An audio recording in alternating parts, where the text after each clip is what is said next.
Hello students, કદાચ આ આપણું લાસ્ટ લેક્ચર હશે.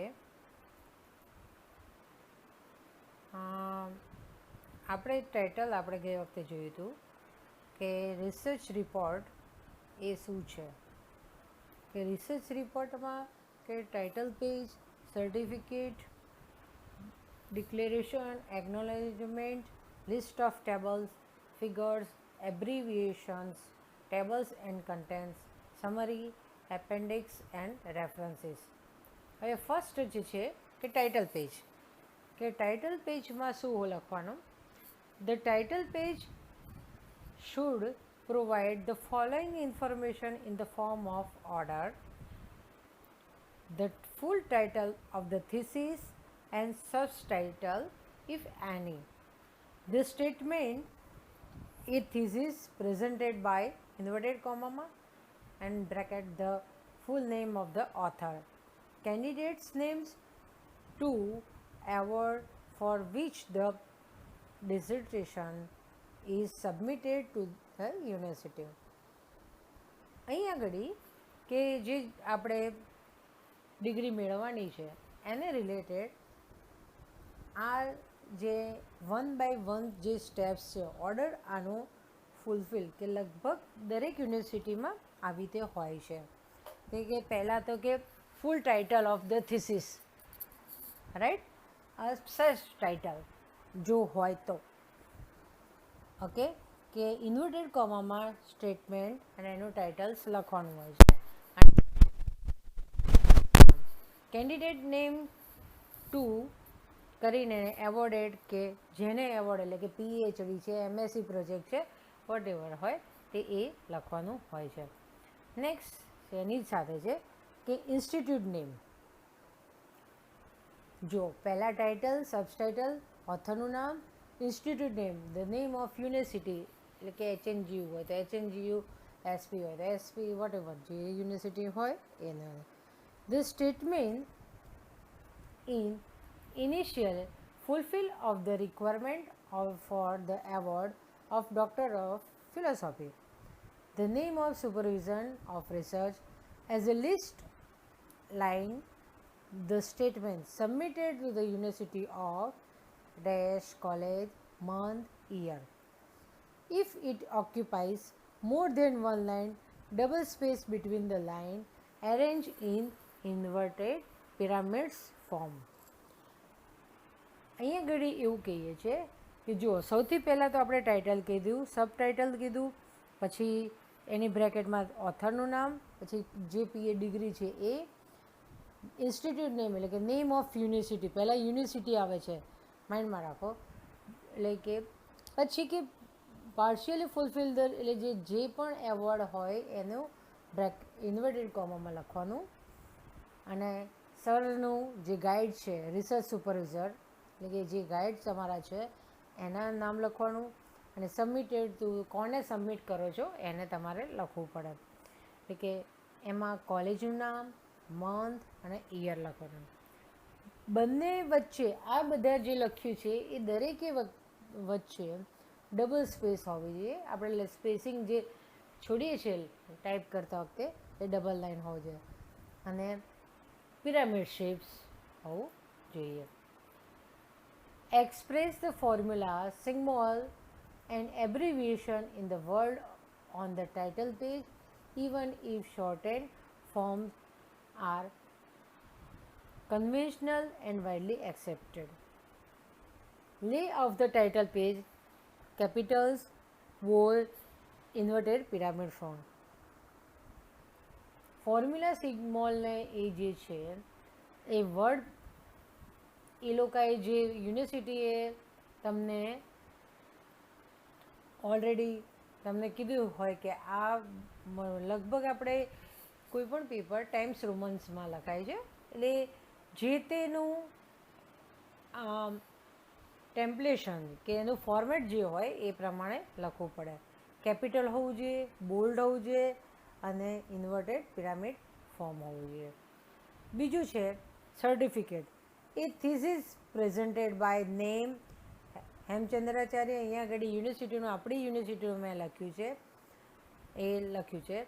Hemchandracharya north Gujarat university comma Patan in partial fulfillment of the requirement for the award of Doctor of Philosophy. અને નીચે શું લખવાનું તમારું ઈયર. પછી છે ડિક્લેરેશન. ડિક્લેરેશન મેં તમને કીધું હતું એ પ્રમાણે કે the student should make this declaration. A declaration must be included one signal following the title page. The required form is I hereby declare that this is entirely my own work and that it has not been submitted or and precise for the award of the degree at this or any other university. I agree that the library may or copy this dissertation on request, signature, name and date. અહીંયા ઘડી students એ declare કરે છે કે જે મેં research work કર્યું છે એ research work મારું જ છે, એ કોઈનું ફોલો નથી કર્યું અથવા કોપી પેસ્ટ નથી કર્યું. રાઈટ. ઇન અ શોપ કે લાઇબ્રેરીમાં પણ અમે જોયું છે અને કે ફૂલ્લી મેં મહેનત કરી અને જે વર્ક કર્યું છે એ મારું છે અને બીજા કોઈએ અત્યાર સુધી કર્યું નથી કે એની અધર યુનિવર્સિટી એટલે કે કોઈ યુનિવર્સિટીમાં પણ કર્યું નથી. ઓકે. પછી છે એની પછી સર્ટિફિકેટ આવે છે. ફોર્મેટ ઓફ ધ સર્ટિફિકેટ આવે આઈ નામ આવે hereby certificate that I had personally carried out the work incorporate on the thesis and title. અહીંયા ટાઇટલનું નામ લખવાનું.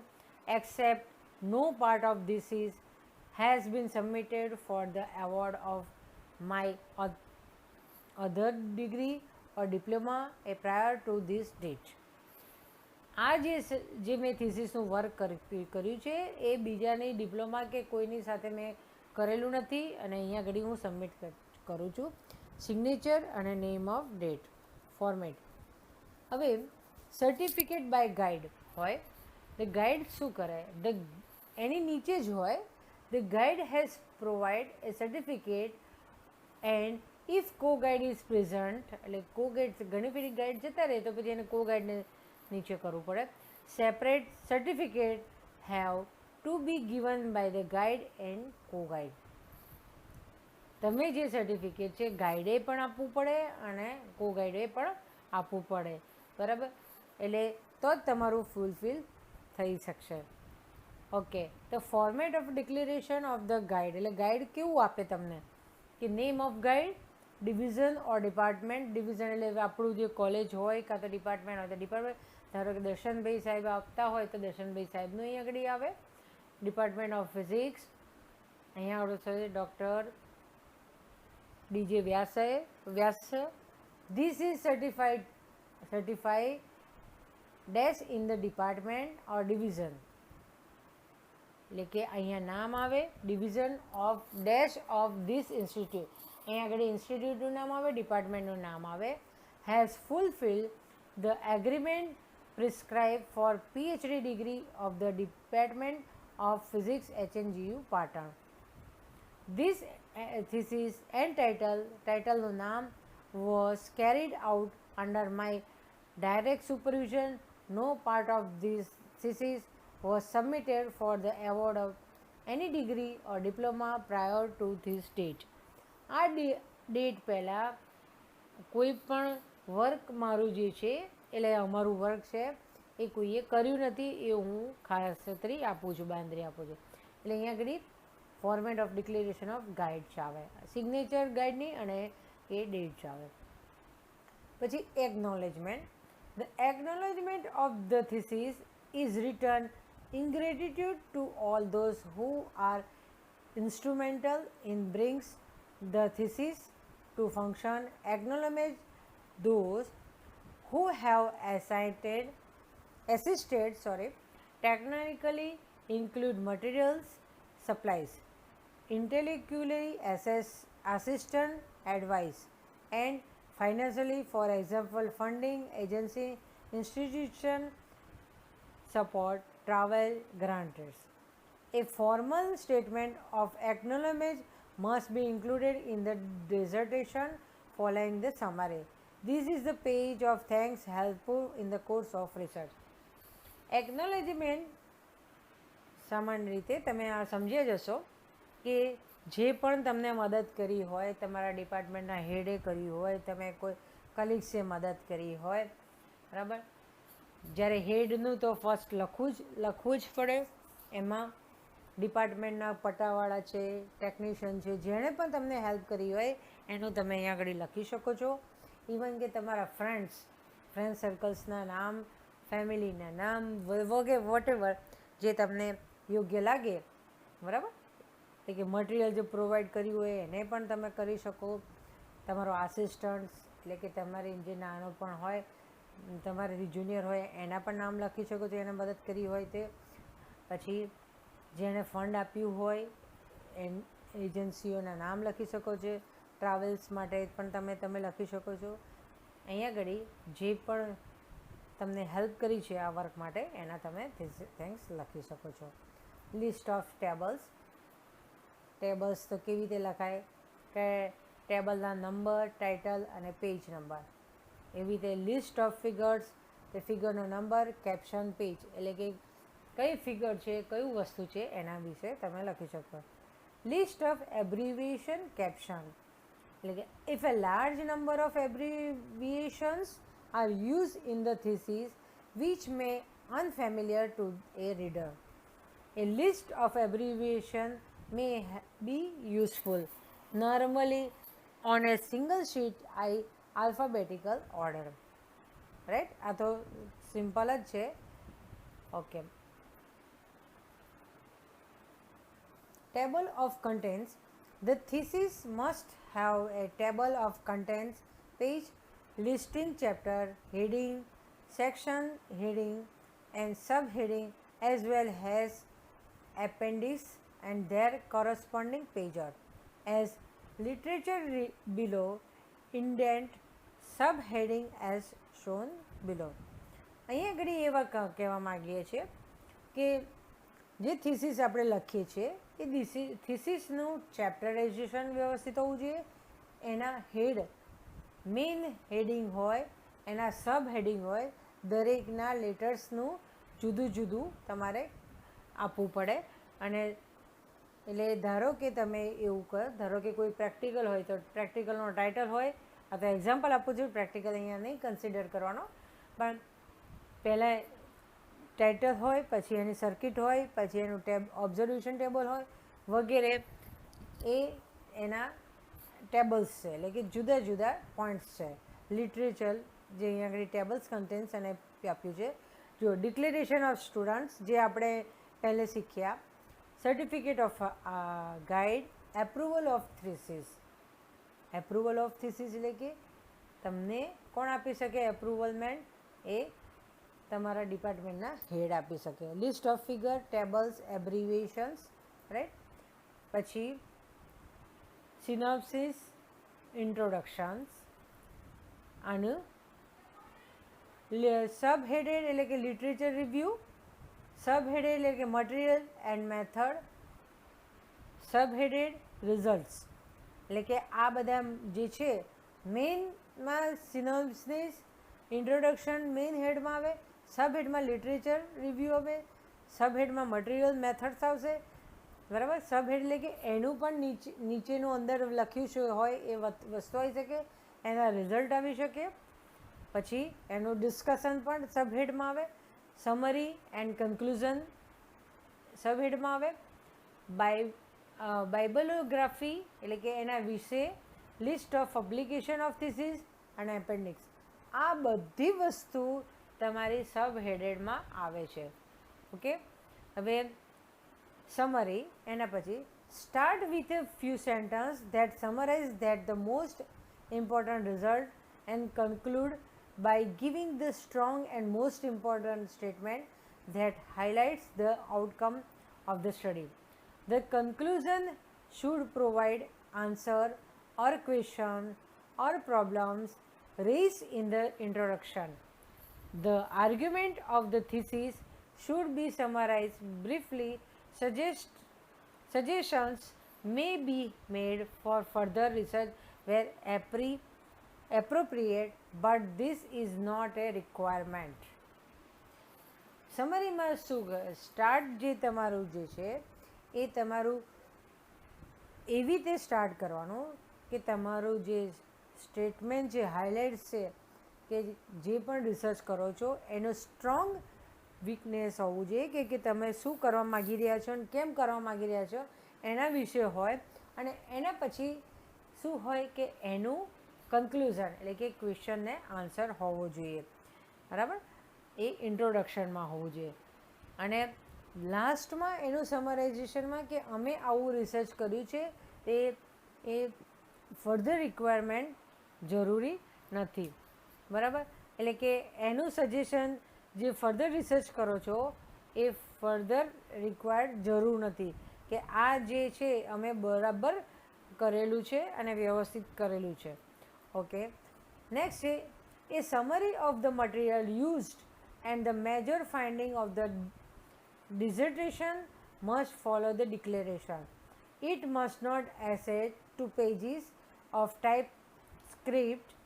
The summary provides a synopsis of the dissertation and should state accuracy, the nature and scope of the research undertaken and contribution made to knowledge of the subject treated. મટિરિયલનો જે summary છે એ ડિસર્ટેશનને એ દર્શાવે છે, બરાબર. Summary જે છે material તમારું એટલે must not need to 2 પેજમાં પતવું જરૂરી નથી. The summary provide synopsis of the dissertation should state accuracy, the nature, scope. એટલે કે તમે શું શોધ્યું છે અને એનો સ્કોપ શું છે એના માટેની આખી સમરી આપણે લખીએ છીએ.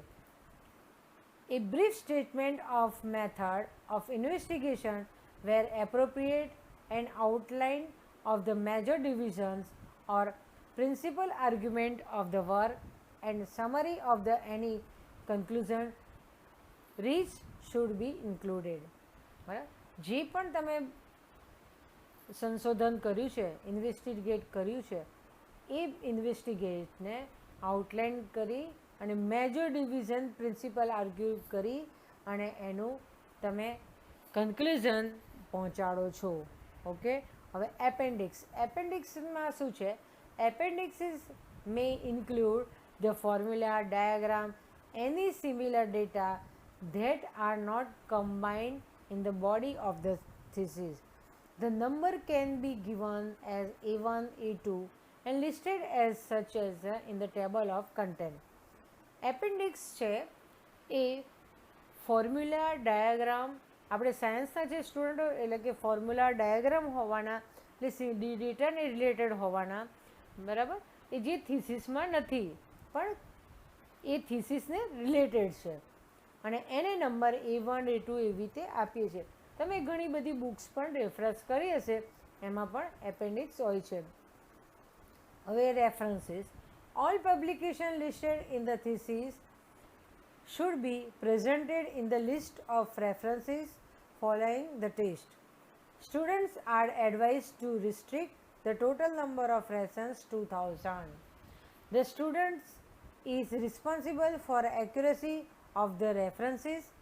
References should follow the Harvard-like format.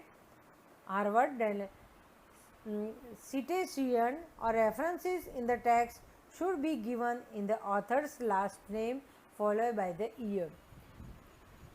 References તમે ભલે ગમે તેટલા યુઝ કર્યા હોય પણ મેક્સિમમ સ્ટુડન્ટ્સે 200થી વધુ તમારે કોઈ દિવસ રેફરન્સ નંબર આપી શકાય નહીં, રિસ્ટ્રિક્ટ છે, બરાબર. એડવાઇસ માટે કે 200થી વધુ નહીં આપવાના. જે પણ પબ્લિકેશન છે લિસ્ટ ઓફ રેફરન્સીસ છે, સ્ટુડન્ટ્સે ધ્યાન શું રાખવું પડે કે હાર્વર્ડ લાઇક ફોર્મેટમાં હોવું જોઈએ. બીજું છે કે એને ઓથરનું નામ હોવું જોઈએ અને લાસ્ટમાં એનું યર હોવું જોઈએ, એટલે કે કયા જગ્યાએ ક્યાં પબ્લિશ થયું છે, બરાબર. Okay. When 2 or more citations are given, list them in the chronological order. When there are two authors, include both names, separated by inverted comma and. Inverted કોમામાં એટલે લખ્યું છે એટલે કે જે છે બરાબર છે પણ એન્ડથી કે તમારે એને સેપરેટ કરવું પડે, આવો એન્ડથી. જો બે કે વધુ ઓથર હોય તો તમારે આ એન્ડથી, બરાબર, આ સિમ્બોલ છે એ એન્ડથી તમારે કરવું પડે. અને એને જે પણ 2 or more સિટીઝેશન હોય, લિસ્ટ હોય, તો ક્રોનોલોજિકલ ઓર્ડર તમારે કરવો પડે. If there are 2 or more papers by the same authors in the same year, identity them by A, B, etc. in the references. જો એક જ ઓથરના એટલે કે એક જ ઓથર હોય પણ એના પેપર્સ જુદા જુદા હોય તો એ ઓથર કે ઓથર્સના નેમ તમે ABCD રીતે તમે રેફરન્સીસમાં આપી શકો છો. A brief statement of the method of investigation where appropriate and outline of the major division or principal argument of the work and summary of any conclusion reached should be included. Okay, એટલે કે brief statement of the method investigate where appropriate outline કે major ડિવિઝનના principal એટલે જે તમે paper research કર્યું છે એમાં જે મેજર છે તમે યુઝ કર્યું છે, જેનું પેપરને મેઇન કન્ટેન્ટ ગણી અને કર્યું છે તો એનું રેફરન્સીસ લખવું જરૂરી છે. 10th appendix. એપેન્ડિક્સ મેં ફરીથી આવ્યું. ઓકે,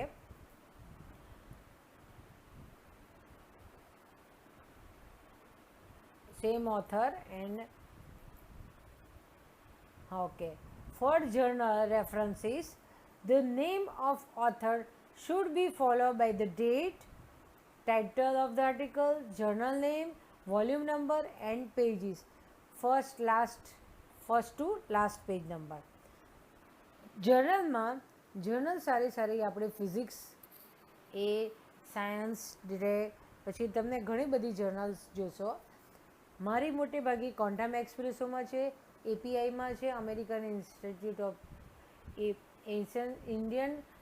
અમેરિકન પ્રોસેસ ઇન્સ્ટિટ્યુશનમાં છે, પછી બીજી છે મારી સાયન્સમાં છે, બરાબર. તમે PG ચૌધરી કરીને તમે ગૂગલમાં સર્ચ કરશો research papers on PG Chaudhary તો તમને લિસ્ટ ઓફ તમને મારી પેપર્સ પણ મળશે, જર્નલ્સ, જુદા જુદા જર્નલ્સના નામ પણ મળશે, બરાબર. ઓકે. ફોર જર્નલ એટલે કે એ વખતે ડેટ આપવાનું પહેલાં, follow by the author should be follow by the date, title of the articles, journal name આપવાનું, વોલ્યુમ નંબર અને પેજીસ, બરાબર. આ જુદી જુદી આવી રીતે તમારે જર્નલનું રેફરન્સ છે આવી રીતે લખવાનું છે. પછી એનું ફર્સ્ટ પેજ શું છે અને લાસ્ટ પેજનો નંબર કયો છે. જર્નલ હોય તો જર્નલમાં પેજ હોય તો આ પેજનું એ જે તમે પેપર તમારું પબ્લિશ થાય તો ફર્સ્ટ પેજ અને લાસ્ટ પેજનું એનો ટાઇટલમાં તમને આપે જ છે. References to electronic material should include author name or author names, date, articles, title and journal where volume and or page number are not available. Subtitle. અહીંયા ઘડી એવું કહેવા માગે છે કે જો જર્નલના તમને મોટે ભાગે ઓથરના નામ હોય, ડેટ, આર્ટિકલ, ટાઇટલ અને જર્નલ કે જ્યાં વોલ્યુમનું પેજ નંબર કે તમને અવેલેબલ ના હોય, સબટાઇટલ અવેલેબલ ના હોય તો ડિજિટલ ઓબ્જેક્ટ આઇડેન્ટિફાયર એટલે DOI નંબર, બરાબર. એવી રીતે ISSN નંબર છે, ISBN નંબર છે, ISB નંબર છે. આ બધાનું ફૂલ ફોર્મ તમારે યાદ રાખવું પડે. એટલે કે જુદી જુદી જર્નલોમાં જુદી જુદી તમારે નંબર હોય છે, DOI નંબર. અને જે પણ તમે જોશો કે એના રેન્ક કેટલા છે એ રેન્કવાળું પેપર કેર લિસ્ટમાં અત્યારે UGCમાં તમારે કેર લિસ્ટનું જર્નલ તમારે ફેમસ છે. એટલે કે જ્યારે પણ તમે પેપર પબ્લિશ કરો તો કેર લિસ્ટમાં જ જર્નલમાં પબ્લિશ થવું જોઈએ, નહીં તો તમારી વેલ્યુ ગણાતી નથી. ઓકે. હવે problem encountered by the researchers in India. In problems research ઇન્ડિયામાં ક્યાં થાય છે? The lack of scientific training in the methodology of research is great impediment of researchers in our country. અહીંયા આગળ જે સાયન્ટિફિક જે મેથડ છે એ શીખવાડનારની ઓછામાં ઓછી છે, બરાબર, એટલે કે લેક છે એટલે સ્કેરસિટી છે, બરાબર. There is insufficient interaction between university research department on one side and business. અહીંયા બે વસ્તુ કહીએ છીએ કે જે ટ્રેન અને સારા જે છે સાયન્ટિફિક રિસર્ચર્સ, એક્ઝામ્પલ્સ આપું કે અબ્દુલ કલામ સર હતા. એ અબ્દુલ કલામ સર એ બધા સ્ટુડન્ટ સાયન્સ સ્ટુડન્ટ સાથે ભેગા મળતા હતા. દરેક સ્ટુડન્ટને ક્યાં અટક્યો છે, શું કર્યું છે, એમને પ્રયત્ન કરતા હતા પોતાની રીતે. અહીંયા આગળ એ મેથોડોલોજી છે એની કમી છે, કે શીખવાડનારની કમી છે, બરાબર. બીજું છે કે એક ડિપાર્ટમેન્ટ બીજા ડિપાર્ટમેન્ટ સાથે ક્રિસ્ટલોગ્રાફી ધારો કે કરીએ આપણે, તો ક્રિસ્ટલોગ્રાફી કરીએ તો એકનું આપણે કેરેક્ટરાઇઝેશન કેમેસ્ટ્રીનું કેમિકલ્સ લેવું હોય તો આપણે કેમેસ્ટ્રી ડિપાર્ટમેન્ટમાં જવું પડે, રાઈટ. તો એનું બીજા સાથેનું કે આપણને ખબર નથી ફિઝિક્સવાળાને કે અહીંયા આગળ આટલા કેમિકલ્સનું રિસર્ચ થઈ ગયું છે, બરાબર, કે આનું ક્રિસ્ટલ ગ્રોથ થઈ ગયું છે. કેમેસ્ટ્રીવાળા પણ કરે છે, ફિઝિક્સવાળા પણ ગ્રોથ કરે છે, બરાબર. મેટર તો એ જ કરે છે બધા, પણ ક્યાં કેટલું થયું છે એ તમને જાણ મળતી નથી, એટલે કે ઇન્ટરેક્શન એકબીજાથી થતું નથી, બરાબર. Okay, thank you and have a nice day. મળીએ નેક્સ્ટ લેક્ચરમાં. ઓકે, આઈ થિંક કે તમને મજા આવી હશે, આઈ થિંક કે તમને ગમ્યું હશે. અને અહીંયા આગળ રિસર્ચ મેથોડોલોજીનો તમારો જે ટૉપિક કમ્પ્લીટ છે એ આપણે અહીંયા કમ્પ્લીટ કરીએ છીએ. અને જે પણ ડિફિકલ્ટી હશે તે તમે મને મેસેજ કરશો. હું દિવાળી સુધી તમારા ગ્રુપમાં રહીશ, પછી હું નીકળી જઈશ. જે તમારા ક્વેશ્ચનરી હોય અને હું બુક્સ મૂકીશ. Okay, wish you best of luck. મળીએ.